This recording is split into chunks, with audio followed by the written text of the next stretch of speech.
Un jour, une pensée positive avec la saga Harry Potter, jour 106. Les amis, aujourd'hui pour la pensée du jour, j'aimerais vous parler du syndrome de l'imposteur.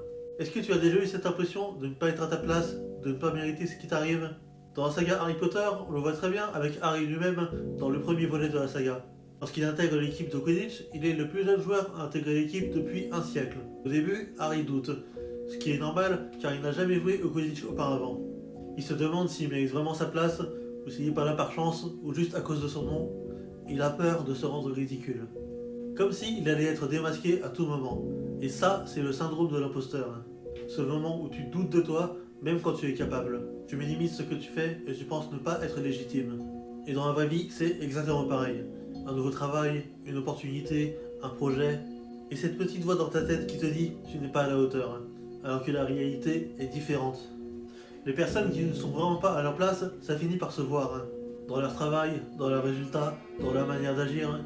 Et tôt ou tard, ça se remarque. Bon après, il y en a qui font semblant pendant longtemps, genre Drago Malfoy. Alors si toi tu doutes, si tu te poses des questions, si tu te remets en question, c'est que tu es déjà en train de faire les choses sérieusement. Mais en réalité, si tu es là, c'est que tu le mérites. Parce qu'au final, le plus grand imposteur, ce n'est pas toi, mais c'est cette petite voix dans ta tête. Gardez bien ça à l'esprit. Et nous, on se retrouve demain pour une nouvelle vidéo. Bisous.